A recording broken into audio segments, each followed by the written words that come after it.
G'day guys, how you going? The Xenix guy, I don't know what that means. It's quite late. Oh, Yorkshire. G'day Mark, how you going? It is 2:30 in the morning. I had to sleep before. I'm well tonight, thanks Carlton. Liam, how you going? Kazakhstan. That's a long way from here. Trouble sleeping? Had a nap before, so I'm kind of awake. I've got work in the morning, but it's online, so I'll be able to get up in time. It'll be fine. It's a good time for people that aren't in Australia. If you're in Australia, it's a bad time.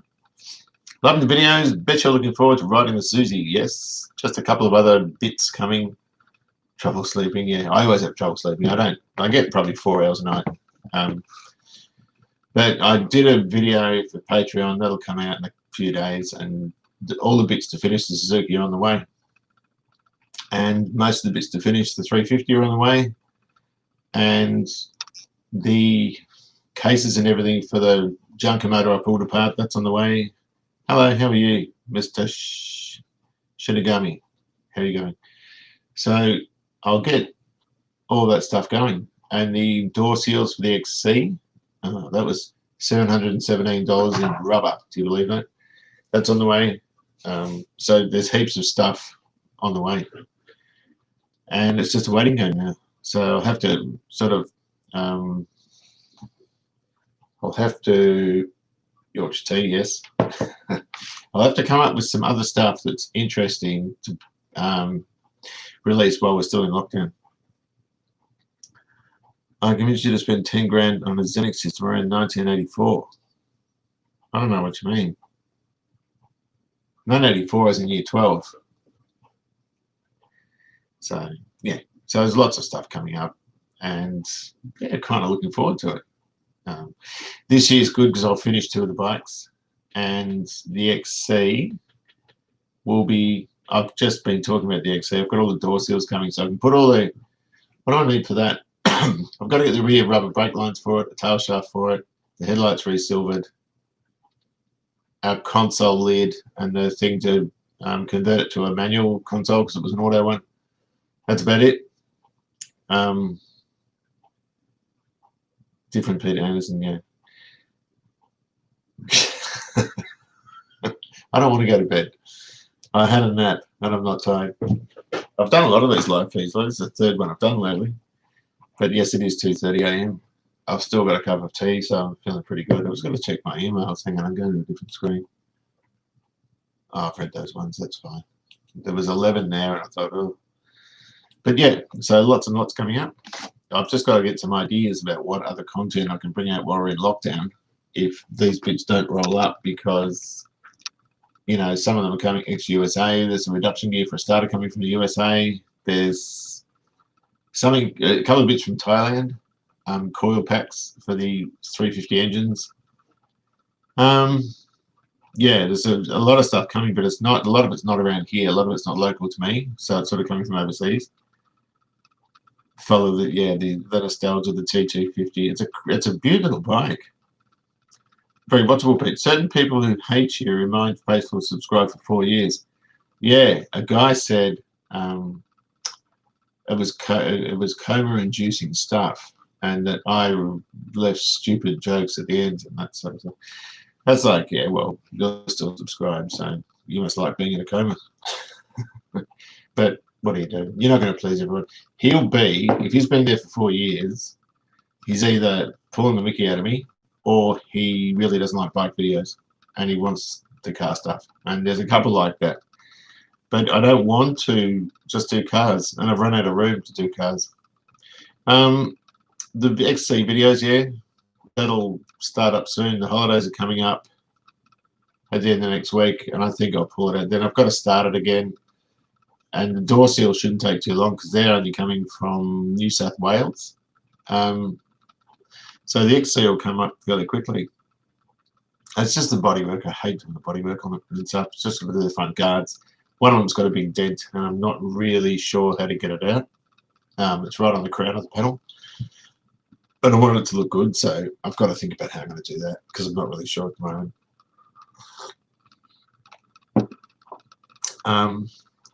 But I've been watching lots of Milliard. I'd love to There's a guy selling a bunch of 350 motors in Perth or WA, and I'd love to stick another couple of extra cylinders on that, but it's not an engine you can do that to because they don't have pressed cranks. They're a cast crank, and so you can't just unpress them and then add things to them and then TIG up the thing, and also the cases, and also the cylinders aren't separate, they're all sort of one, so it's a much more complicated thing, and I haven't got the ability to do that, but I'd love to do it as a project bike because American Chopper, I used to watch that 10 years ago or more, 13 years ago or something, 2007, when I was watching Coddington. I used to watch them as well, and they got this unenviable nickname as cake decorators, and because they were just getting very similar frames, V-twin Harley type engines and bits and pieces like that, and just making it look a bit different.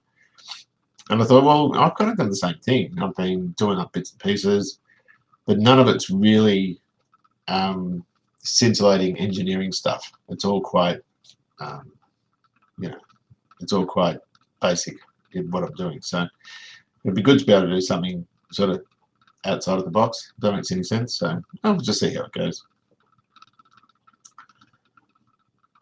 Since I did the MG, I was doing bits and pieces on that. That wasn't, I haven't done the body on that yet, but that was the XC. Yeah, I started the XC in 2015, so that's 5 years ago. I've had it for 5 years, and I should have finished it by now. I just get annoyed with the price of parts, and they're dearer now. Looking at the price of stuff is ridiculous for those things. I don't know why anyone would take one on now. I probably took it on right at the outside of the time that you should take a job like that on, because they're very, very, just so pricey. Everything's just so expensive for them. I thought I'd come on now too, because I've been getting trolled in the other ones, and I figured those kids are in bed now. But, it's all good. I'm enjoying it. And the cars are coming on quite well. I'm going to run out of things to do, though, because I've got to repaint parts of the Sigma, but that's not really, I've kind of done that, and so I don't want to show too much more on it. And do some work on the XW. People always like seeing that stuff. But I'm kind of getting to the point now where I'm thinking, all right, we've got to start either changing gears or doing something, completely different. And we'll just see how it goes. I mean, it's not hard to come up with content, but it's hard to come up with content that's really good. And I only have a fairly small channel in comparison to some people that do a lot more basic work, but I don't mind that. I don't mind that because like this guy that was criticizing me and you, some of the others have been sort of subscribed for a long time, and I really appreciate that. Is that clock accurate? You are up very late. Yes, it's accurate. Working to, oh yeah. Yeah, it's accurate, 20 to 3. Do you watch budget builds from US? He pulled an MG out of the woods, and it was stood between about had it running within half an hour. No, I haven't seen that. Is that the one where it got a lot of comments? It hasn't really been there that long. It was just covered in leaves and stuff. There was one that I saw, and a lot of the people who watched it didn't think it was genuine.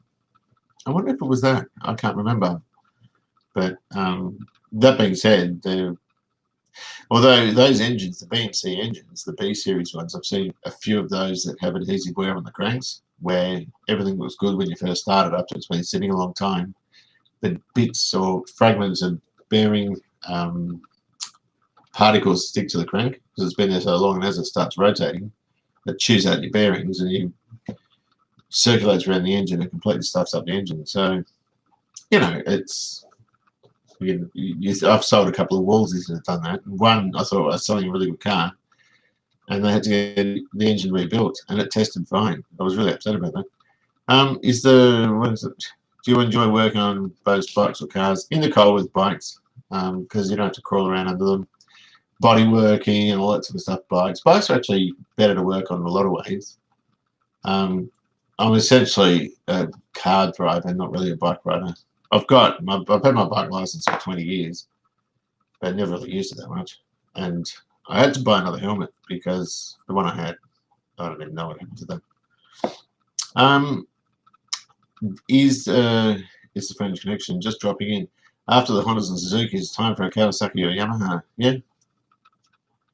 Yeah, I would like a Kawasaki. I had a Yamaha YZ years ago, and I've had a Kawasaki Z400, just a little twin cylinder thing.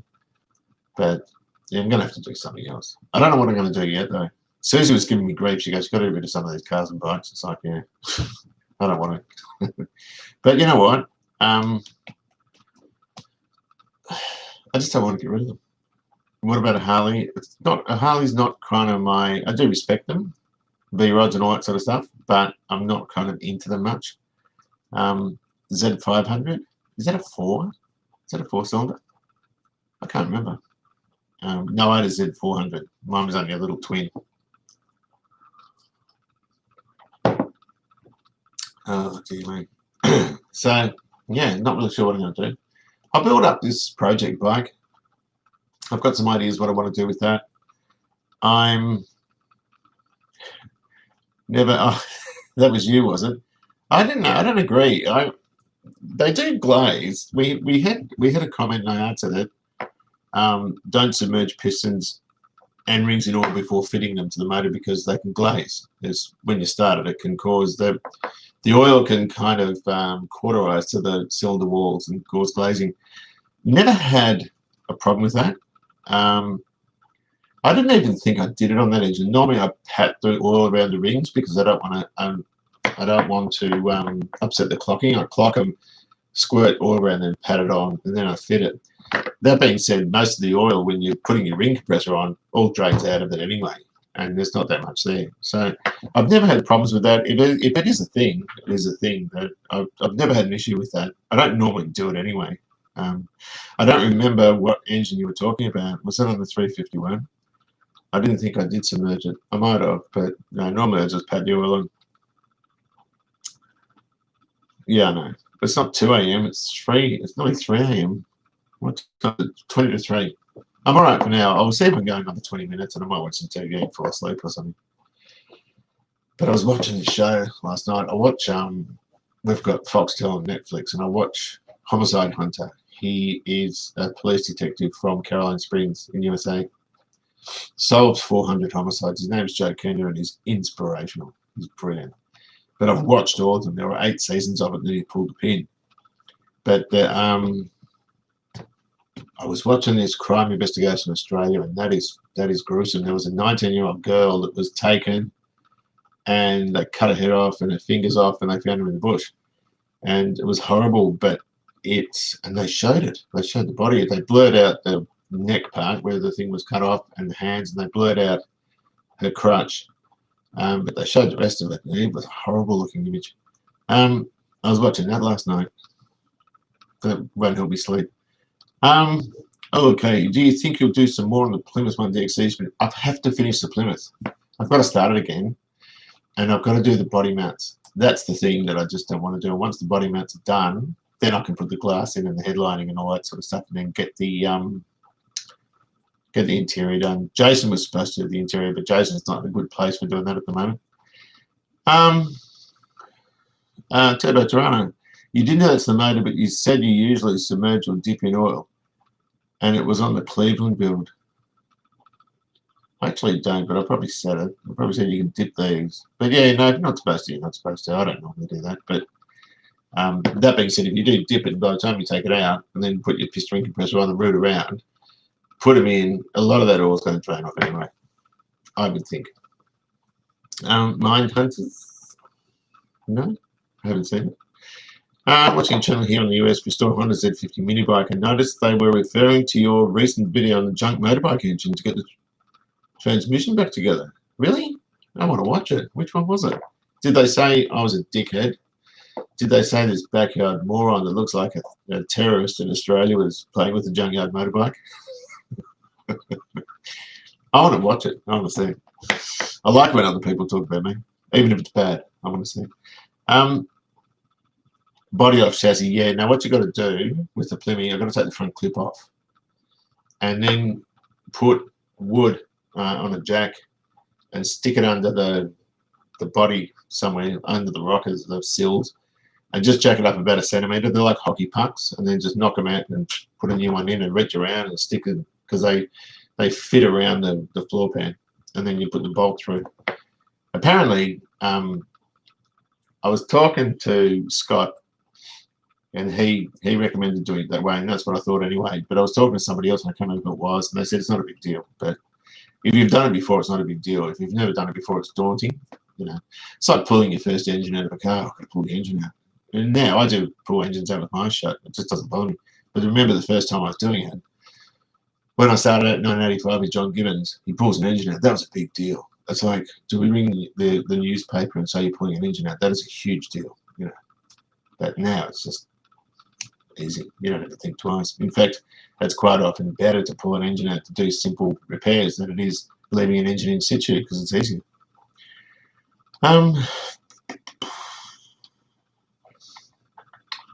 That's the wood. I'm watching a CB750. That was a long while. While I fix mine up, I've done about half an hour on each valve, and they still don't seal correctly. Also, did you sell it and how much? No, it's still there. I haven't finished it yet. I was going to buy an exhaust for it recently, but I ran out of money. I bought so many parts for the Ford and the two bikes, and the 750 exhaust I was going to get, but I didn't. They're about $600, and I just didn't get around to it.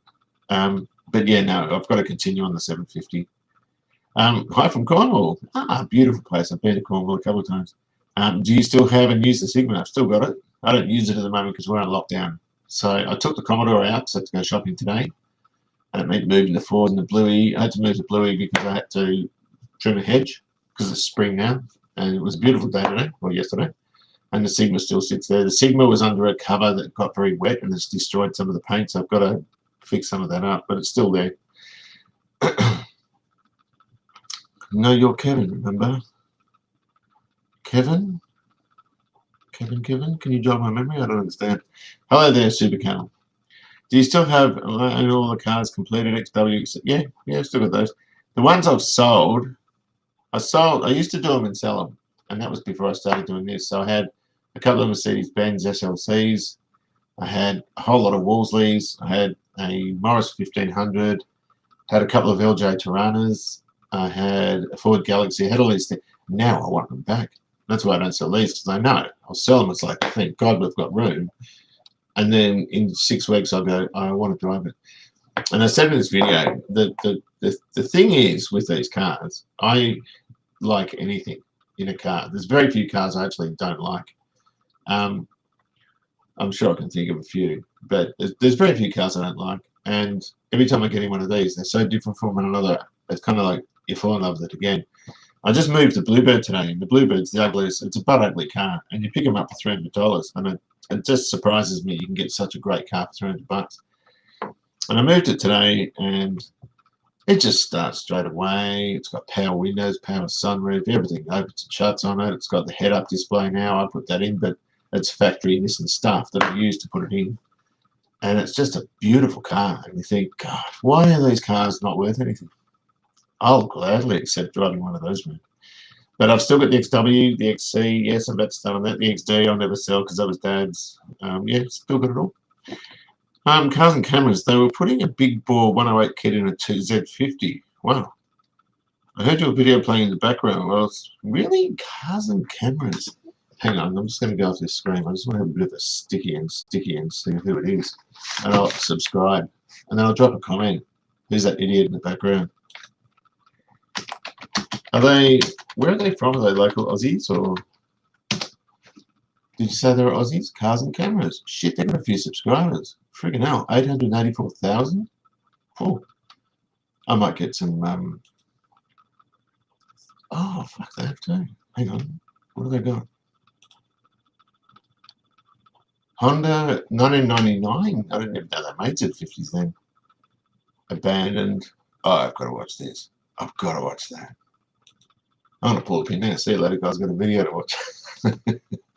I'm going to watch it. Thanks for that. That's a good. I'd like, if anyone sees stuff like that, I'd love to see it. Even if they're saying I'm a bit of an idiot or whatever. I don't care. I want to see it. Greetings from one of your patrons. Ulrich, how are you? Thank you very much for all your help. I bought lots of parts with your contribution. Do you want to know what I bought? I haven't even got the list with me. I think I left it in the garage. I bought heaps of stuff. I bought enough stuff to finish the Suzuki 250, enough stuff to almost finish the 350 Honda. And I bought XC door seals and everything too. So you are just a superstar. Thanks so much. Saw a star in Germany yesterday. Immediately thought she was. Yeah, I was driving around today. How's your wife's Commodore going? Get the window situation fixed? No, it's still got a tinted window and the paint's rubbish. That's going. We were talking about it. I was talking about it with her today, and I said I need to take your car back because I'm disgusted with it, and I want to take my Starley along and say I did that in my garage in acrylic, and it's 10 times better than what you professionals did in 2-pack on that car. Can you please revisit it? It's terrible. I bet the Galaxies in Oz aren't the same as the ones here in the UK. Big plastic. No. The Galaxies are an oversized Fairlane type thing. They're wide, long, big block engines. A lot of them had 289 small blocks in it, but mine had a big block and it was wonderful. I was dumb selling that. North Carolina. Is that where they're from? That's Hackerweed territory. Isn't Dino from North Carolina? I actually don't know where that is. Have I frozen? Am I still frozen? Hang on. So can someone get back to me? Is this frozen? Is this just... Can you see? Just let me know if it's... Is it all good?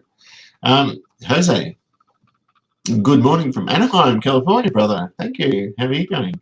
I want to ask you if you're going to do any track days, and if you do, what motorcycle are you riding? I wouldn't have the balls. I haven't been on a bike for years, so I'm just taking it slow. I mentioned just before I've had a bike license for 20 years, but never really used it much.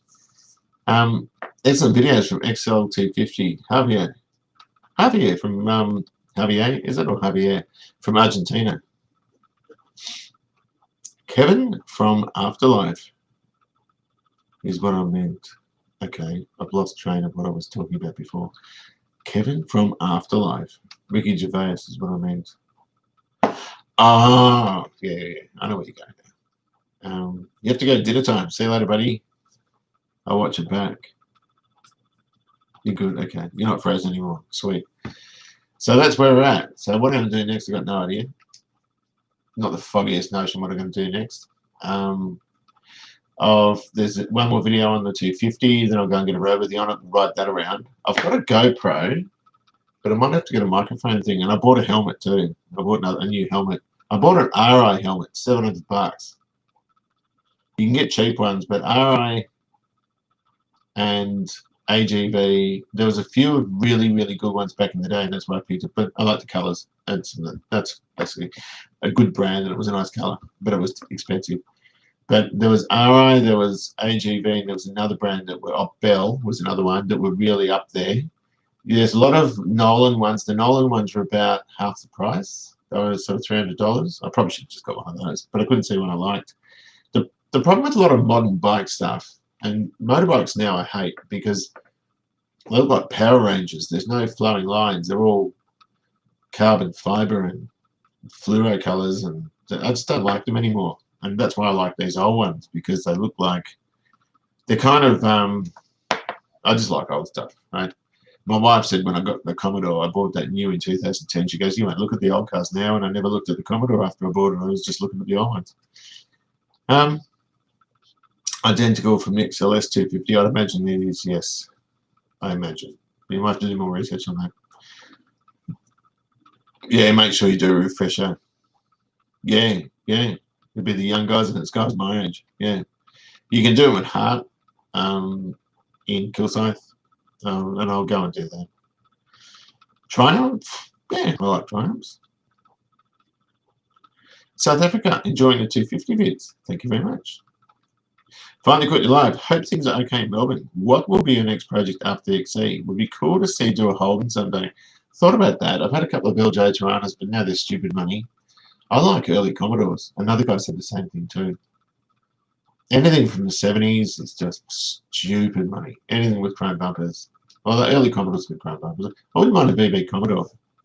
I nearly bought one years ago, a 310 pack. It was a 308 with a sunroof and SLE. That was a nice car. But I did my learners and my license at Hart. But see, I did my license. Now, years ago, they used to follow you. around the streets when you did your license. When I did it, the license was easier than the learners. You went toward the light box, you did one right turn, one left turn, and 2 emergency stops. That was it. And then you had to turn right out of a sort of a pair of lines, and you had to turn left out of a pair of lines. Then they signed you off and gave it to you. Now they make you go for a ride out on the road again. But when I went, the license was much easier than the learner. And that was about 2002 or something. I did that. Where was I? What's your opinion on the ZJ Fairlane? I nearly bought one. There was a mint ZJ Fairlane Sportsman, and they were a weird colour combination. They were dark. They were cream over dark brown, but it wasn't a nice dark brown. It wasn't nutmeg. It was just this horrible dark brown. This thing had 160 Ks on it. It was a 5.8, and it was bone stock, and it was $3.5 grand about 10 years ago. And I really thought about buying it, and I didn't. And dumb, because I should have. And it was a mint car. It was an old guy's car. It was. I would have loved it. For those having issues with live streams, make sure YouTube is updated and that your FPS is set no, your frames per second is set no higher than 360 unless you have an excellent Wi-Fi connection. A VB would be cool, but again, you know, it's the same as the XC. The parts, what people want for the parts, and even the motorbike parts. I was looking at 350 parts, and I want to look at this project bike, right? And I want to put the twin leading shoe from the 350 twin on this 4-cylinder one I'm doing. And, you know, a guy's selling these rooted looking forks for $500. There's a 350 4-cylinder frame on there from another seller for $600. You know, it's just really, I mean, by the time you build it, it's going to be 10 grand. I'm not doing that. See, Elliot, look after yourself, buddy. So I don't want to, you know, I'm not interested in that crap. I just want to do something that's like reasonably priced and I can make look good, because anyone can make a bike look good for 10 grand. I want to do it for 2. You should do a collaboration with Mighty Car Mods, guys, for the XC. They wouldn't be interested in that. They're more into JDM stuff. And so putting turbos and things on little Toyotas and that sort of, they love that sort of stuff. They've changed a lot. And they've got a lot of people involved with their channel. And the sorts of people that are on there are the young crowd. And they wouldn't be interested in the stuff I did. But they're clever guys. That Mood writes his own music. He's a very, very clever guy, and they do their own editing. They do a lot. They've gone well, and they deserve it too. What did Mark say? Oh yeah, the Mighty Car Mod thing. So, I haven't even got room to build another bike, so that's why Susie goes, "You're going to sell one." It's like, I don't really want it. Do you think 70s stuff will continue to increase in value? People buying have a nostalgic connection to it. As they get older, there'll be the next group who want, yeah, I agree. They'll all want the 80s and then the 90s stuff. And that's why I'm worried about the XW, because it's got a good value on it now. But, gee, you know, in 20 years, they might be worth $5 grand.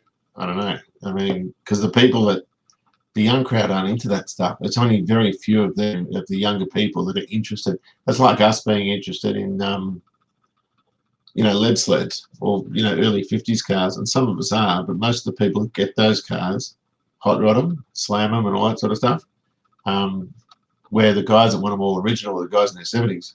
So, and even so, they're not a valuable car when you compare them to an XW or something. They should be, but they're not. What do you think? Hi, I'm from South Africa. How are you today? I'm finding more cafe racing versions of the 750 than originals. They do it to all the UJM stuff. If it's got a frame, if it's not a Delta frame, right, they'll never do it to a Delta frame bike. Say FJ 1200s and stuff, they would do it to. But all your JDM, all your UJM stuff from the 70s with a tubular frame, people have to cut them up. Hi everyone, when are you doing a Kingswood build? When I can find some room and appropriate Kingswood. I'd like to do an HZ Premier, because I had one of those too. Oh, my brother had one, and I loved it. I love the video where they drive X around the Outback and spray paint it black. I haven't seen that. Oh, was that Mighty Car Mods? They did, yeah. They went around Australia, I think, didn't they? They could have. I think they did. But, yeah, it's all good. I've just got to work out what I'm going to do. There's a lot of guys doing Matchbox car restos, right? I was thinking about doing one of these in for a lockdown. And they use these rattle can products, and they're always what are they? They're always kind of dullish, if you know what I mean. It's because I think it's air dry enamel. No, I think it's quick drying enamel. Sorry, I'm starting to get tired now. It's quick drying enamel, and it dries very quickly and it looks glossy, but it gets a satiny haze over it. It's not quite as, it doesn't stay as clear as air dry enamel does. And I was going to get some nail polish, because that's just all that is, and stick it in a gun and shoot it over a matchbox gun and see how it came out. And also they using some acrylic and buffing it and making it really, really shiny and that sort of stuff. I thought about doing something like that, but I haven't got any matchbox cars. If I had some, I would have done it. Over 1985 Honda 500 GL. Is that like a Goldwing GL? We used to call the GLs, GL 1000 was the first of the Goldwings. What's a 500 GL? Yeah, restore it. Greetings from Norway. How are you today? Get a VX Auto and turn it into an LS1 manual. Show peeps how to make a fake SS. Great content. That will be a collectible must-have generation. I think the V8 stuff, more people are going more towards turbos. Turbo stuff's going to get 10 times the views that V8 stuff does. I've got 5 V8 cars here and they don't seem to. Maybe it's just that crappy videos I make. I don't know. Turbos seem to be where most of the audience lies. But I don't really want to do stuff for the sake of an audience. I'd sooner do it for just for what because I get bored easily, and that's why I chop and change between projects, and it pisses everyone off because they're like, particularly on the XC, they're like, oh, what's there more XC? And you get tired of it, so then you grab a bike or something. And I love chopping and changing, and then coming back to something. Now, where was I? Oh, that's where I was. And then you start onto it again. I love doing that. Fancy the British Leyland car, Marino Allegro. Yeah, yep. Not Allegro. I've never really been Allegro sort of. I've never really liked them. I love the Ford Capris. BL. Well, the last of the MGBs were British Leyland, weren't they? I love BMC stuff more than British Leyland. The British Leyland management, and there was a lot of unrest in the 70s when they came on, and they were promoting the Stag as being their #1 sports car, and they screwed up with the, well, they didn't screw up, I don't know, I wasn't there, but using true Triumph Dolomite motors proved to be problematic when they could use the Rover V8, and so there'd been reliability problems with them and that sort of thing, overheating and that kind of thing, which I think was easy to sort out. What have we got? Every XY is a fake GT these days. That's exactly why I did my XW. It's just a Fairmont. How long is the roadworthy test valid? Here in England, you see you have a MOT, an MOT, bit of a headache. And then also, yeah, the problem in England is also they have a lot of corrosion issues with sols on the road and that sort of thing. A roadworthy test here is valid for 30 days. When you get the roadworthy test done and you register it, it'll stay registered for the next 100 years if you want it to be registered for that. The only time you could be in trouble is if the car is basically unroadworthy. The police pull you over, they can put what they call a canary on it, which is a yellow sticker on the inside of the windshield saying the vehicle is unroadworthy. That could be because of broken lights, could be because of excess rust or bald tyres, or if you're being stupid in a car and they pull you off and look over your car and notice there's things wrong with it, then you have to get another roadworthy to continue to drive it. Or if the registration's cancelled for any reason, but normal driving and all that kind of thing, you get a roadworthy, get it registered, and it just stays on the road. The other time you need to get a roadworthy is if you take it off full registration in Victoria anyway, and you put it onto club permit, which is what my cars are on, and club permit's cheap. It's like $77 a year for 45 days of use, and you can get more if you want to pay for that. And then the clubs will insist that the vehicle is provided with a roadworthy. They used to have safety inspectors, but some clubs weren't doing the right thing with safety inspectors. So now it's just a generic thing, get a roadworthy on the car, and that way you can drive or ride it in the club. I'm just trying to think. That's about the only reasons. But yeah, once they're registered, they're registered. That's fine. How long is the roadworthy test valid? Oh yeah, I've just read that. Allegros are more aerodynamic going backwards. Yeah, that's what Top Gear said. I don't find them particularly aesthetically pleasant car. A lot of people, they had nicknames like All Aggro and stuff like that. The Marinas used to cop a bit of a hiding too, but they weren't as bad as what people said they were. But in saying that, you know, the two-door one uses the four-door front door, but no rear door. So there's a very short front door. Proportionally, they don't quite look right. I've thought of them, but I'm not sure. Oh, GL500 is a cruiser version of a CX. I know what you mean. CX500 sound great with the right exhaust. And they've got a really, really strange frame. People were doing, there's one guy, is it the Inja or someone, was doing a cafe of a CX, and a CX500 frame is basically just a backbone. That's it. And it attaches to the motor because the motor's a stressed part. But being such a physically big engine, the frame itself is actually quite small. They're quite interesting. Very interesting engineering on them. Rusted quite a bit. Yeah, I was surprised it deteriorated. I didn't touch the bonnet on the car. And yeah, the bonnet's knackered on it. That paint needs to come off. What had happened, there's water's damaged a lot of paint on that car. I've got to repaint, yeah, probably half of it, which isn't hard to do. But the bonnet had initially last year when I got it registered, there was a bit of paint missing and moisture's got under it. And the whoever did the bodywork on that car didn't do a good job because the filler's not stable. It's I think they put it on without enough hardener or something in it. But yeah, that there was a rustic or sort of run, I think, at the front of it. Yeah, but that's easy to fix. But yeah, it looked terrible. I live in a small mining town, and it was awesome to see an XW and a ZH Fairlane getting around along a few XF utes and XH utes as well. Cool. People are still driving those cars around. So Allegra Estates are sought after. I've never seen one. That's probably why. They're quite rare. They've got A-series motors in them, have they? Or E-series? I think some of them had an A-series, wouldn't they? Holden Kingswood Ute was sold in South Africa as a Chevrolet El Camino, owned one for 7 years. And you know, here's some trivia. Neil Nielsen had a car yard in Fledgley Gully that became Nielsen Holden. When Neil Nielsen owned it, it was just called Neil Nielsen Holden. And he, in 1974, got HQ Holden utes and badged them El Camino.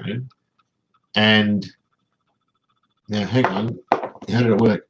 Because McLeod Ford did the Horn cars. Nielsen got these El Caminos, or got these Holden, I think they were HQ Holden utes, and badged them El Camino, and he got a threat from General Motors that they would take the dealership from him if he didn't stop. And they only did a couple of them. And, you know, it was a dealership thing, but those cars would be worth a bit of money now, you would think. So, yeah.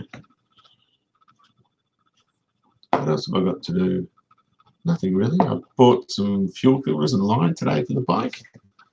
Still haven't got my Kickstarter rubber. Pretty bummed about that. But, yeah, it's all good. I'm enjoying it. It's been really good fun. That 250. It was frustrating for a big one. I couldn't get it going last year, and I just shelved it and said, I'll come back to it later. And it was a bill. It was really, really, it was a bad way to end it because it was like an anticlimax. You do all this work and then it doesn't go. It's like, what? But I'm glad I got back into it because it was very easy to sort out. And yeah, it's virtually finished now. So, have you ever done a ute? No, I've never owned a ute. I'm just trying to think. No, I've never owned a ute. I've owned pretty much everything else except ute. Yeah, I've never had a commercial. I've never had a panel van. I've only had sedans, wagons, coupes. I've never had an actual commercial vehicle like a panel van or ute. How are we going for time? 3:08. Bam. We'll give it another few minutes. How long have I been on for now? 40 minutes. God. Oh, well. It's all good. If you stay, I'll stay for a bit longer. We've got 31 people. That's pretty good for this time of night. None of them are in Australia, I wouldn't think. So, yeah, I'm looking forward to getting back onto that stuff. What do I think of Dictator Dan? I don't normally do the political stuff on here. I'd always been a Liberal supporter, but I'm sick of Liberal. They keep backstabbing each other and carrying on, and I can't be bothered with that stuff. Daniel Andrews has done a lot in terms of burying railway crossings and all that sort of stuff, which has impacted us because he's done a lot of them around the area I live. Springvale Road, Nuttawading, in Croydon, I think. Where's the one I always cross? I think a mental blank. Bayswater Road, he's done all those ones. But he's had a propensity for going, like, with the deal he made, the Belt and Road thing. He should have gone through the federal government for that, and he didn't. And there was also problems with he was offered military support in the with the COVID thing. He didn't accept that, and of course then we had a second outbreak. He's copying a lot of heat at the moment. But what's the alternative to him? You know, I'm from Bendigo. Joel Clark. How are you, Joel?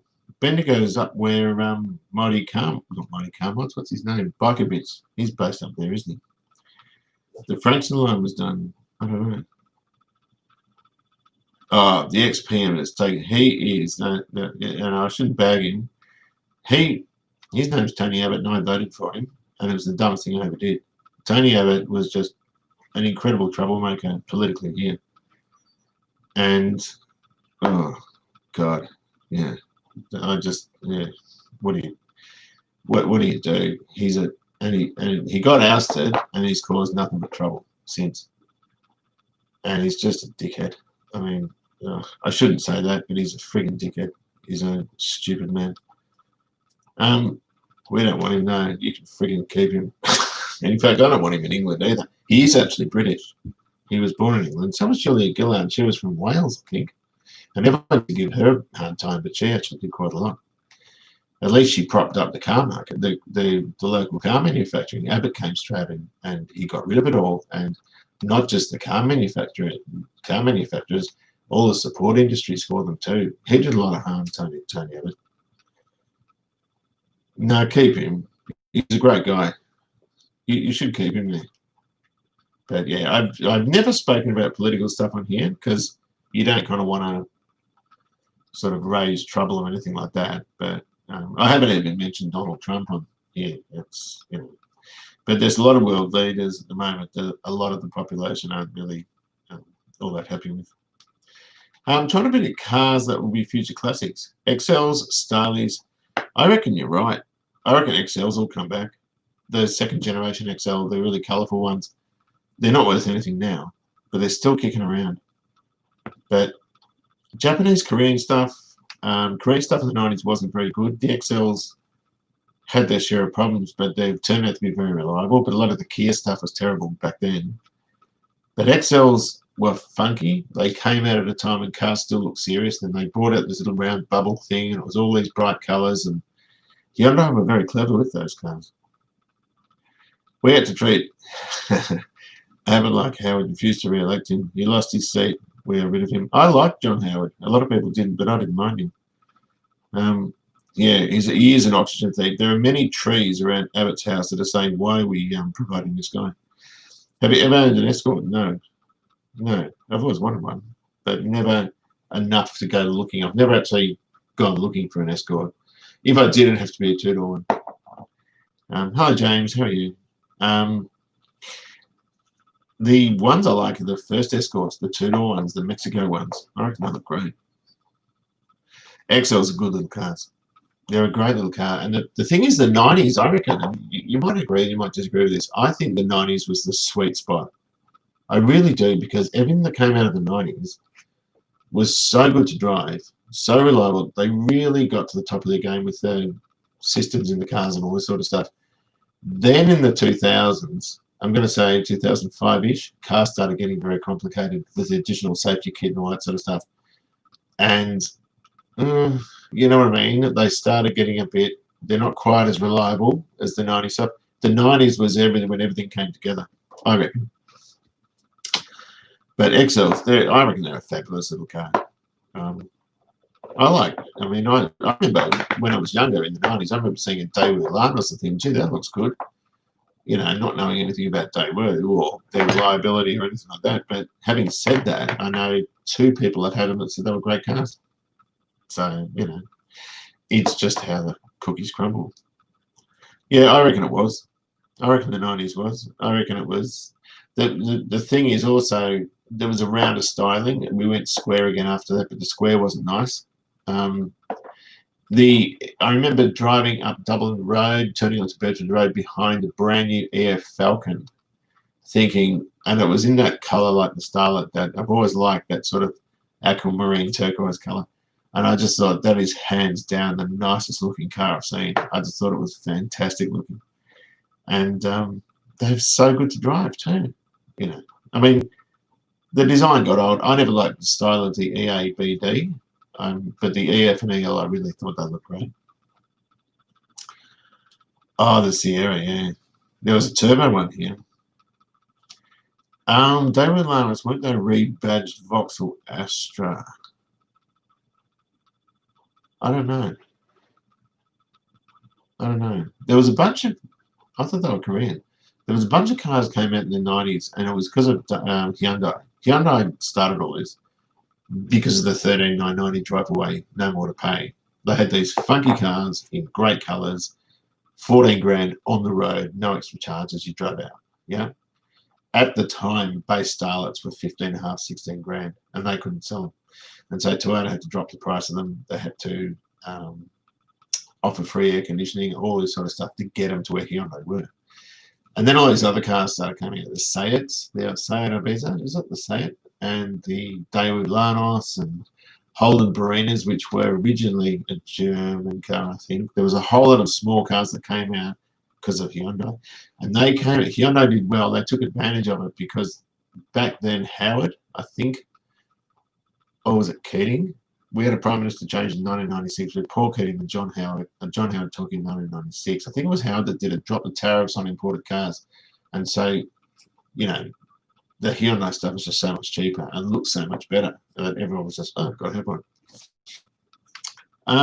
David Lanos, what do we got? The 90s was a good mix of technology and drivability. Cars were fun to drive. There were a lot more modern cars. Yeah, a lot of modern cars lack any sort of feel. There's a lot of modern classics in the 90s. The 90s is going to be the one that people go for, I reckon. Even the 80s stuff was nice to drive, but the styling in the 80s was too square for a lot of people's liking. The start of the 90s, if you remember, Mazda 626s and 929s looked like a bar of soap, a bit like the Bluebird. They were very round. And also you had the Japanese manufacturers all had a luxury leg. So Nissan had Infiniti, Mazda had Unos, Toyota had Lexus, and they were bringing out, I know Mazda did, in the Estina, they had a Unos variant that had like a 1.8 litre V6, and it was the smoothest thing in the world to drive. They had that sort of thing, that sort of stuff going on. I had an XT Femmel Gear V8 wagon. I don't know, they made a gear wagon. Oh, was it just a Femmel wagon? Yeah. Square was the look. They were designed with a ruler. But I look at mine. I mean, when they came out, I remember Mum and Dad, because Dad organised, in March 79, which is when the XD came out, he went into a Ford dealer in Ringwood. It was Alan Coffey. It's now Etheridge. Well, now it's Officeworks. Etheridge moved. And he ordered a Ghost Gun, which is a beige XD Fam on 302 automatic with a bigger radiator, the 351 radiator, and a limited slip diff, so Mum could tow the float. And they jacked the price up. It was supposed to be 6 weeks, and 2 months later it still wasn't there, and they put the price up, and he'd already paid a deposit, so he said, get stuff. And then they had the brown one that I've got. That was a demo car. The service manager, a guy called Mike Curry, used to drive it. And the service advisor was the same service advisor when I worked there 10 years later.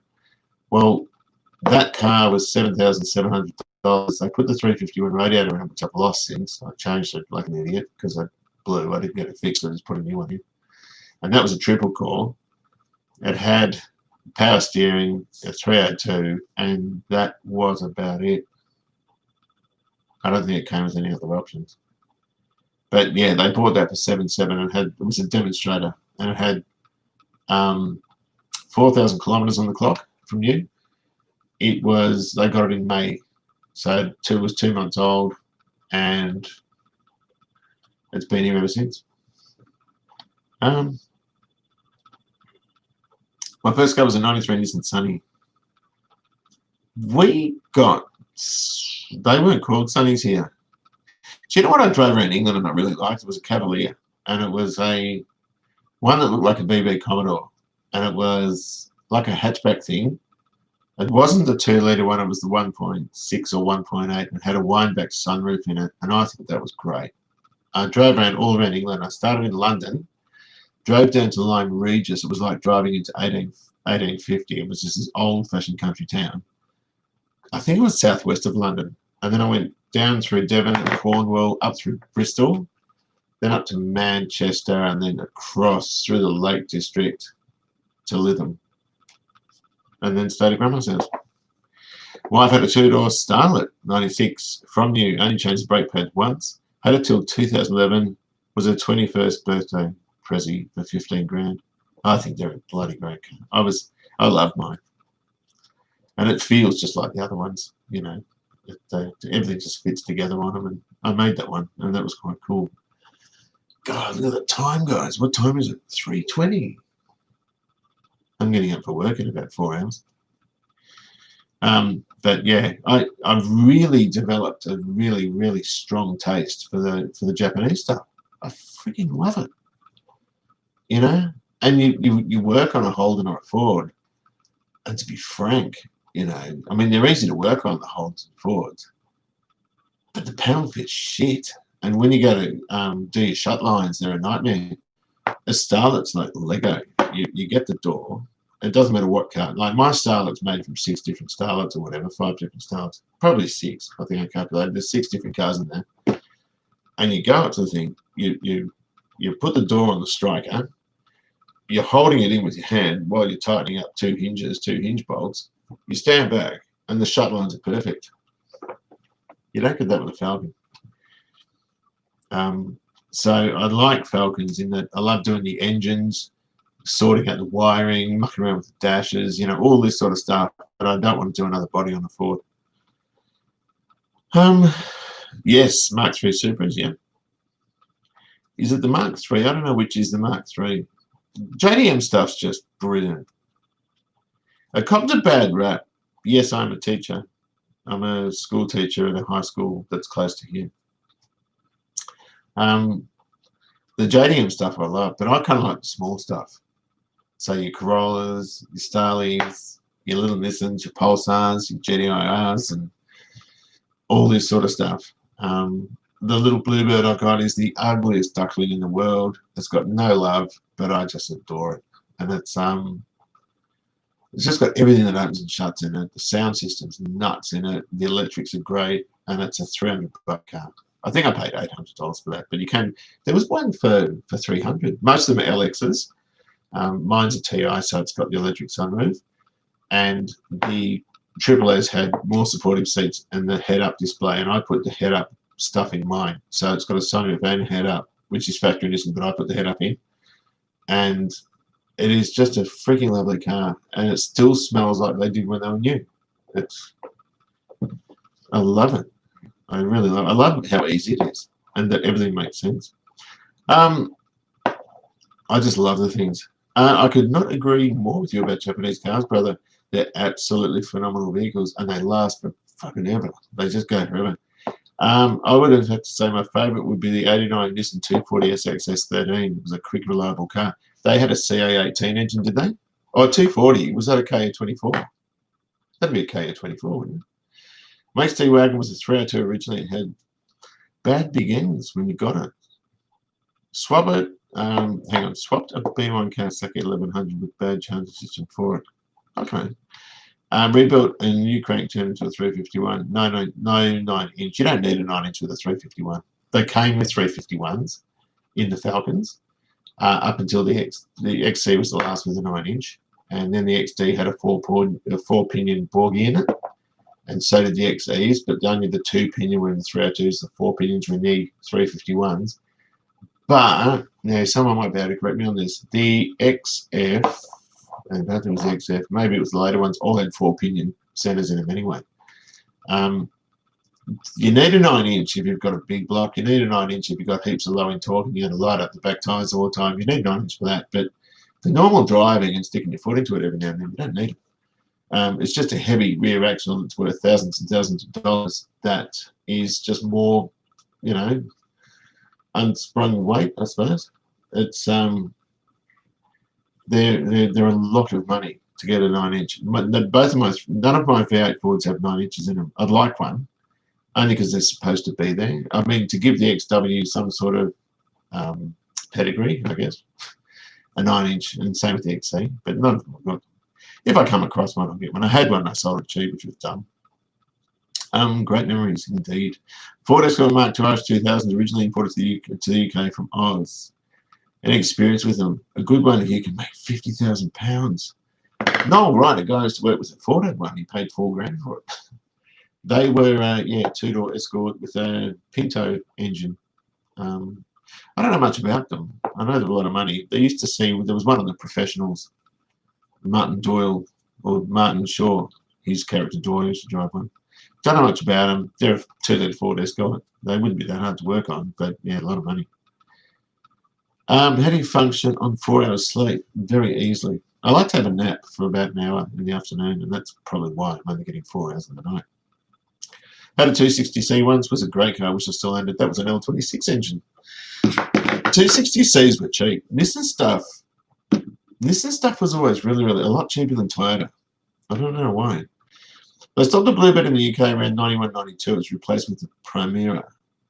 The Americans called it the Altera or something. That wouldn't have, it was 91, 92, it wouldn't have been a U13. It must have been something else. Good morning, Pete. How are you, Nick? How's the CV750? It's time to recover. I miss seeing that buck. You'll see it again soon. Maybe you can go through a 73 Quacker Z900 as an project. They're big bucks. Z900s. The two Kawasaki models that are huge bucks are the Z1Rs, the 900s, and also the H2 and H1 triples. There are a lot of money and a lot of Kawasaki bikes, I suppose. I thought it was only a couple, but as I think about it now, there's quite a few. Hi, Bob. How are you? From England. Whereabouts in England are you from? Our family's all from Manchester, but they're sort of dotted all over now. I got up in 40 minutes to start my shift at Port Botany. Where's that? You need a 9-inch if you don't want to change the diff later. Yeah, but I don't drive like that. I drive like a granny. And you can thump into a 351 and not break a ball gear. So if you start lighting them up, that's when they start getting a lot of, Reliant. Oh, with a turbo CA18. That would have moved. Energy-wise, and this is the thing too, yeah, the old 9-inch. There's a rule of thumb with some of this stuff. C6s, okay, so the GM guys go for power glides. Power glides on the road are a pain because they don't have a 1-to-1 ratio in second gear. They're like a 0.8 ratio in second gear. It's like third in every other car, so they're screaming. But a power glide only takes about 15 horsepower to run it. Turbo 400 is about 45 horsepower to run. Now, this is a general rule of thumb. The Ford stuff, the C4s, they're easily my favourite automatic transmission with the Fords because they take about 25 horsepower to run. They're 3-speed. You can beef up the planetaries in them, and people are putting 1,000 horsepower through them. For what I do, 300 horsepower, you can use the stock one. But FMXs, they're starting to get, they're about 45 horsepower, around the same as a Turbo 400 or 50 horsepower. C6 is about 65 horsepower to run one. And so when you're seeing, small block engines with C6s behind, no thanks. Not unless you've got a hairdryer or something on the car. I don't think you need it. And 9 inches are the same. It's going to take a lot more energy to turn a 9-inch than it is to turn a bogey. The only reason I want a 9-inch is because the car's supposed to have one if it's got a 351 engine. But my car was a 6. And so the differential I ended up putting in, or the rear axle I ended up putting in, was out of an XY 302. Because the axle I had was a 355 ratio, I think. And the one I put in was a 292. And that's what I wanted, because you can sit on the freeway at 100 kilometres an hour and the thing's going 2,400 RPM. How are we going? Z650. I nearly bought a Z650 and I should have, because it was much better than that 750 I bought. What have I got? Yes, so rather than the Nissan 240SX had the KA24DE and the DET, which was dual overhead cam. Yeah, mine's a twin cam KA24 in the bluey. It's your fault. I bought an XL 250. Do you not like it? They're nice bikes to ride. I rode Dave's and it's nice to ride. Only thing I don't like about it is they're very thin between the valves. They're a 4-valve head, and they're very thin between the valve seats and the plug hole, and that's where they crack. And head he's redone, but he's got a 500 motor there as well, and there's a lot more meat between the valve seats and the plug and the 500. So I'm tipping that's a 250 issue, not a 500 one. Had an XC-Wagon 302 4-speed, Borg one a diff. Was a great car, but fragile. Broke the gearbox. Yeah, single man. And the diff on a 1 to 2 change. Rebuild the box with a 2-litre Escort box. Well, they used a single rail too, did they? Mine's out of an XB GT. Mine's a close ratio one. It's all numbered. It's a late XB GT box that I've got in the XC. Got Japanese since 1998. Current fleet 1998 Honda CRV. I got a friend with one of those and he swears by it. A Civic Aerodeck, what is it, a 2000 Nissan Micra, 1.30. Is that a manual or is it a CVT? A Jazz, Toyota Celica, and a Civic Type R. Love them all. Civic Type R shift. They're fast cars. Had a 307 HK GTS with a power slide. Used to tear the end off axles.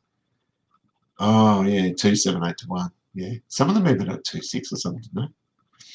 The Primera in the UK was your Pintara, right? The Bluebirds in the UK were the T12 and T72. Yeah, the Pintara I wasn't a great fan of. Only because I didn't like the. Hey, which was the Pin? Oh, okay. The U12 Pintara I liked.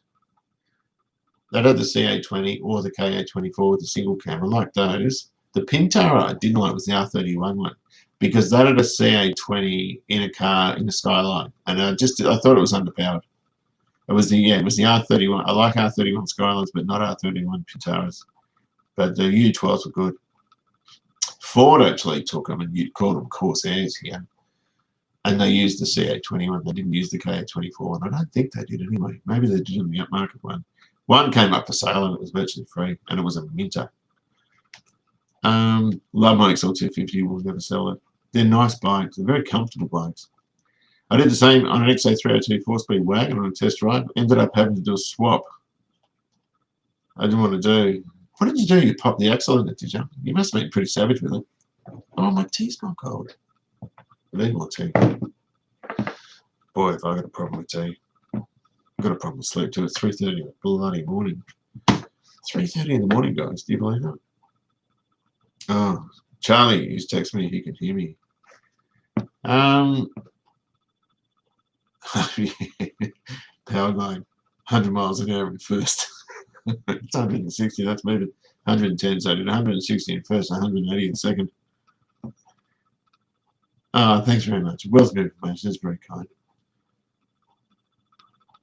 I'm not really all over everything. I know bits and pieces. I know what I'm interested in. I know, but I don't. There's a lot I don't know. A hell of a lot. I don't know anything about any car built after about 2000. That's a battery-operated clock. That was from an answer. There's a joint called here. That one. If you Google Early Settler, it's a shop in Nuttawading, and that came from there. That was $140 or something. And the moment I saw it, I said, I've got to have it. I was with Susie, and I said, I'm taking that home. It's beautiful. And they're all cheaply made. I think it's that poly bubble stuff, and it's painted to look like it's 100 years old, but it's not. It says all around the world on it. I bought it.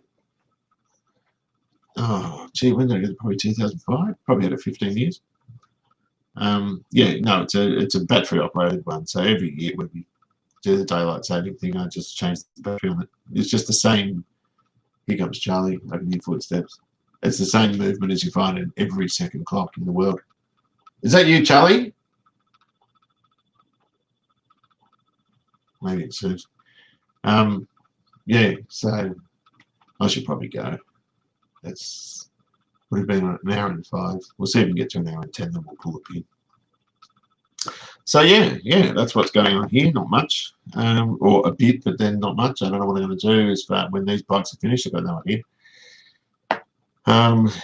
I do have to pull the XW and do some work on that. I've got to finish the XC. I might have to take the gearbox out of the XC too, because the pin for actuating from the slave cylinder, the clutch fork has got the pin's not perfectly straight, it's off. And I was just desperate to get it in. I had to get the engine in because I think I did it at the end of autumn and it was going to rain or something. I just thought, I'm going to get this in. And so I might have to pull it out again. Electric conversion. For a car, no, not really. It's the future. But I watched the show. It's a lot of current. You really have to know what you're doing. And yeah, I don't really want to do. I like one of the things with old cars. The thing that gives it its personality, if for want of a better word, or its character, is its engine. And I think, you know, people sticking electric motors in Camaros and peeling tires is great, but it just doesn't quite look the same. Electric conversion in a Starley would be great. I would definitely drive that. What subjects? Okay, so I teach product design, which is woodwork, systems engineering, which is electronic control systems and stuff like that. Used to do a bit of coding. I didn't enjoy that much. I've done a lot of things. I've done junior maths, helped out a lot of the kids in the maths classes. I even helped out in the Year 10 English class, but I felt a bit out of my depth with that. I've done, what else? I've done art, the Year 7 art. You're having a beer. Loving the content. I'm having a beer down the garden. Good on you. Is that you, Charlie? I'm pretty sure Charlie's up. I heard footsteps. So, yeah, that's what we're doing. So we'll go another few minutes and then I'll pull the pin and I suppose I should get some sleep, but I just don't feel like sleeping. Dave Raymakers, what on earth are you doing up? This is weird. Oh, I can't go now. Just about to change the fork seals on my XL250. The XL250 guide is in the room, right? People asking about XL250s, Dave. Just about to change the fork seals on XL250. The old ones were fitted. What do we consider upside down? I think they were wrong. Should they be normal? Dave, do you want to chime in? It depends what models. Yeah, it's not a burglar. I can hear hairspray. Can't sleep, nor can I, buddy. I had a nap in the afternoon. Just a sec. What are you doing? Charlie's up. I'm on a live feed. Dave Raymakers just showed up. He just said, hi, Dave. Dave and I spoke on the phone yesterday for about half an hour or so. I can't sleep either. That's why I'm up. I had a nap, and once I've had a nap, I'm screwed. I'm up all night. I've had so many all-nighters. Do you feel like watching some TV? Yeah. Oh, so we're going to have an all-nighter. And I'm going to work in the morning. It's going to be shit. It's okay. Yeah, but I'll feel pretty groggy. Just make sure I'm up at 7 o'clock, 6:30. I'm not chugging that. Hi, Charlie. Dave says hi, Charlie. Hi, Dave. You're one of my favorite dad's friends. Can you hear that? Come in here, yell it into here. There's a microphone on there. Stop doing your hair. Who does their hair at 3 in the morning, you idiot? I mean, who's on a live feed at 3 in the morning, right? I'm no better. Correction, it's 20 to 4. Charlie, go and put the kettle on. Because I've only got half a tea down and I need another one. You heard, right here. Poor Sicky. No, I can't. It's online learning, right? And so I've got all my lesson plans. The COVID thing has meant that we're all teaching from home, yeah, at the moment, because we're in stage 4 lockdown. I kind of like it, and it's actually made me better at having fluid lesson plans. Because when I started, if you said lesson plans, everyone would say, oh, we did them at uni, but haven't done them since. Everything's up here. You're not allowed to do that now. So you've got to have all this documented lesson planning. And I've got it all documented and everything's there and it's fluid. I've been a little bit behind with corrections because I had 35 parent-teacher interviews yesterday, which was on here. I just had a fake background so they couldn't see how messy my study is. And the fact there's a back DCs there. And yeah, no, so all lesson plans are schmick. And then I'm always there for, put the kettle on. What do you want to watch? Oh, a crime show. Yeah, This is freaking, I love this stuff. How many times have I stayed up here? Come and say hello. How many times have I stayed up with my children? We have a ball. We do. It is just hands down the best shit in the world. Always swearing. Yeah, I know, but no one's going to watch this, so it should be all right. Fuck yeah. Charlie, stop it. You can't say that. So, what have you been on? Been on for an hour 10. Have you slept? No. What time did you go to bed? But last time? Yeah, whatever. Like 5. You went to bed at 5 o'clock. That's on your bed. But last time? Yeah, whatever. Like 5. You went to bed at 5 o'clock. That's what your mum does. She does stuff And like then that. I woke up at like 1 or 2. You woke up at 2 o'clock in the morning. No, in the afternoon. Oh, you're stuffed. Yeah, you're up all night. More tea. Okay, so what do we got here? Well, they encouraged us to go out and eat at restaurants, etc. Now the COVID cases are going up, and they've rushed the law through saying you can't, if you congregate, you'll be arrested. You're in America or England? Oh, they're saying hello to you, Charlie. Hey, where's Mark from? He did say, but where's he from? I can't remember. So I thought he was in England. You're in England, right? Yeah, so the same sort of thing. You don't get arrested unless you aren't wearing a mask and the police come up to you and you start fighting with them like some of the geese around here have been doing. And then they cuff you and they do that sort of thing. And so they should. If it's a law, it's a law. What do? You just do the right thing. Mm-hmm. I just want to go to Dave's house and give him some grief, but I'm not even allowed to go there. Dave's 6 kilometres from here instead of 5. There you go. Are you still there, Dave, or have you gone to sleep? Yeah. Oh, UK. So, yeah, he's from Yorkshire. That's right. Because he said, are you drinking Yorkshire tea? And I went, yeah. Yorkshire tea is the best tea in the world. Yeah. Yeah. How many do you have? About 5 a day? Yeah. I'm usually a coffee drinker, but like Yorkshire tea is like pretty up there. We used to have Lipton, but Lipton's just shocking compared to it. Yeah. Piss water. Not that I've ever drunk that. Can you do me a favour? You can hear in here if you want. I was going to wind it up. There's only 36 people here. But that's because most of these people will be in England or America. There's a couple of guys from South Africa here. This is awesome. I love this stuff. I love my South Africans. Hi, y'all. I have like 5. What a wank. Seriously. What the fuck was that? I have like 6 South African friends. Oh, have you? Yeah, Jerry. South Africans. I didn't even think you had 6 friends, let alone South African ones. No. Derbyshire. Now, where's Derbyshire? I don't know where that is. Derbyshire in England. Where is that? Your daughter is beautiful. Yeah, well, you don't live with her.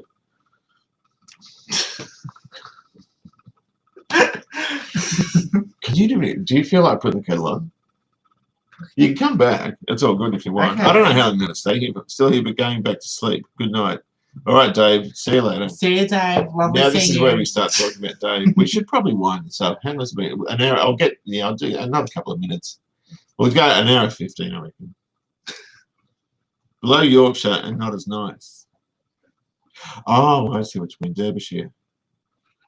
I'm looking for that. Hang on, Google. Let me just go and have a look. I'm sure I know where Yorkshire is. Map. I just want to see where Derbyshire is. I don't know where it is. I've driven around England, but I missed a lot of it out. Croydon Hills and Park Orchards. I don't think that's the right one. UK. Where's Yorkshire, Charlie? Or Derbyshire? Derbyshire. I know that there is a Ringwood in the UK and a Croydon. Now, oh, I see where it is. Hang on a second. Oh, I know where you are. Yeah, Yorkshire's like over there. Oh, I see. Where's yours? So it's above sort of, well, South Yorkshire's above Sheffield. See, I've not been. Where did I go? Where the hell's Manchester? Manchester's below that, isn't it? Hang on. I'm getting lost. Oh, yeah, bro. So, yeah, so we were over in Lytham near Blackpool. And I drove up from Manchester. Yeah, so I was to the left of it. So I came up here when I drove around there, and then went up through Preston. That's right. Blackpool, Preston. Hull. Hull I've not been to. That's over the other side. Where's Martin from Retro Restore from? He's from around there somewhere, isn't he? Does anyone know where he's from? I always get Blackpool and Liverpool mixed up. So, Derbyshire. Yeah, Derby, of course. Yeah, because Derby's and Derby's. Well, it's 3:15. Time to sleep. Good night. See you, buddy. Thank you very much for joining. Thank you for sticking around. I work in Blackpool. Oh, I remember Pleasure Beach and the illuminations and they had teapots going out onto the promenade and all this stuff. I love Blackpool. It was really kitsch. And as a kid, I used to love it. I only drink one chance Nevada. I don't know much about that. 30 miles south of Manchester, right? Okay. I'm from Huddersfield, West Yorkshire. So in Britain, it's like 6 o'clock at night or something, or 5:45 in the evening, is it, at night? Yeah. I went to a nightclub when I was an adult in Blackpool called The Attic, and I think, the only one there. Yeah, it was pretty bad. There was another couple there, and I just kind of went up to them and, hi, how you going? It was the most awkward. Croydon in the UK. I live near Croydon in Melbourne, which is just down the road. It's probably not as nice as your Croydon. Croydon Main Street in Melbourne is the best street in the world. They put bars on it when they put an injection room there, though. You're the dude. 18:45, it's 7:15 at night. It's 7:15 in the evening. Get your facts right. Oh, Jesus. You know what? You missed David's thing. Oh, David Baird. Glad I'm not the only one up this late. Oh, yeah. I'll tell you what, mate. I'm going to be suffering in the morning.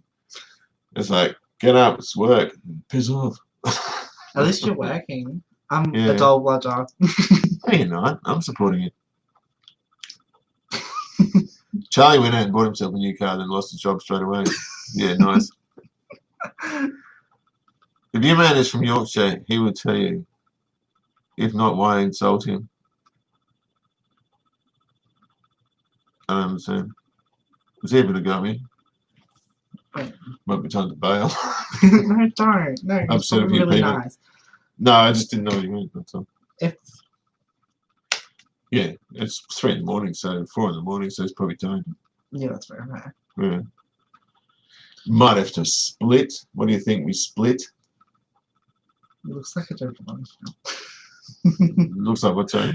It's only 3. No, it's 3. I'll tell you when the camera shuts off. The what? I'll tell you when your camera shuts off. Just made a. Hey, what's this? Just made a bowl of pork and veggie dumplings, and this is my entertainment. Hey, what's this? Just made a bowl of pork and veggie dumplings, and this is my entertainment. You must be leading a seriously Wait, bad. I had pork dumplings from dinner. I don't know how you eat that stuff. Yeah, I honestly don't like dumplings and don't like vegetables, but pork dumplings, from Community in Bedford Road in Ringwood is the best place This in the guy's world. from England. Well, come on over. Okay, we could share a bowl. It's the best place in the You're world. such a toss. Hello, Peter. How you going with lucky videos from Queensland, Townsville? Thank you very much. We love Townsville. Hi, You've Townsville. never been to Townsville. Will you stop it? You've never been to town. You can't even spell Townsville. Knock it off. These are my friends and you make me look like a horse's ass. The UK Croydon might be nice when they finish building it. We're They're not obviously from doing there, a so lot we of don't get it. No, well, when I was in London, everything was scaffolded. There was, because there's a lot of sort of historic things. They put scaffolding just to clean the buildings because of all the smog and all that sort of stuff. This is years ago. I've been to England for 30 years. Oh, I have so few British jokes that it's just like. Don't. No, not now. Oh, you're family. Folk from Yorkshire can't wait to tell you. Okay. Hi, Farrick. How are you? We're massive fans. We can't come over at the minute. So not sure you've heard about there's a pandemic on. Yeah. Apparently, it's a government conspiracy, so it's fine. Just come over. What's it? What can you tell us? Shit. What can you tell us about Milton Keynes? Because we've got friends from Milton Keynes, and there's other person who was laughing at it because there's concrete lines out the front. Who's Milton Keynes? Helen and Steve Davis. Who's that? Helen and Steve Davis, you know, that used to live in Edna Street, and they had the sons Daniel, Matthew, and John. Christopher. Christopher's Alana's age. He's 24 now. Wait, was the dad the guy with the mustache? Yeah, well, he had a goatee. Yeah, I vaguely remember. They're great people. They're from Milton Keynes. Ah, And we told another friend, she goes, oh, they've got these concrete lines at the front. So what? Full of roundabouts. There you go. So Milton Keynes is full of roundabouts. So I reckon we're at an hour 20. We're going to have to go. I'm actually not ready. I could go for another hour, Douglas. yeah. You should no. probably watch a murder show, though, because that'll get me in the mood of what We I'm gonna love do. murder. We don't support the action of it, but No, we like it's just- reviewing it. It's going to get me in the mood of what I'm going to do to you. It's murder time. Do a YouTube video. So this is how you murder people, right? You stab them. We stand. Build a grid system. All the roads are labeled H for horizontal and V for vertical. We don't have that. We just have roads. The grid system's actually pretty good because you can't get lost in it. Like if you go into the middle of New York City and you've got Third Avenue, and you know, It's actually really interesting. Like, it's easy to find. yeah, London's hard to find your way around if you don't know it. Love the old big. That's not an old one. That's a Leyland's. That's quite new. it's my sister's, my older sister's. And it's We can't solid. afford It's it. really, yeah, it was like $9 It's a bucks or something. KitchenAid, not. And she's got it here because she put it in the kitchen and she didn't want it to get dirty, so she brought it in here. She made a shrine for it. It was actually quite funny. So where's a couple of English people? Where's Techmoan from? Does anyone know where he's from? Matt Techmoan. He's got a really good channel. He's from down the road. No. He's I don't know where he's from. He's from England. I don't know where in England he's from. And also Martin from Retro Restore. Wait, have you guys been to Sydney? If not, I don't blame you, Nick. Hi, Nick. We're massive fans of Sydney. Sydney's a pain in the ass because you can't get around there. It's all one-way streets. You miss a turn off in Sydney and you drive around the whole city. Then you had to take the turn off again. No, people from Sydney are kind of weird. Not gonna lie. No, they're all right. I've met stacks of people from Sydney. Well, my cousins are in Sydney. Exactly. Have I ever met them? No. I barely met them here. All right, gotta go. It's time to go. We should do a weekly one. I can't really enjoy this. Yeah. Well, here's a logbook. Don't show your information. Enjoy this. Yeah. Well, here's a logbook. Don't show your information, please. Yeah, it's got my address in it. Hang on. Oh my god, Dave.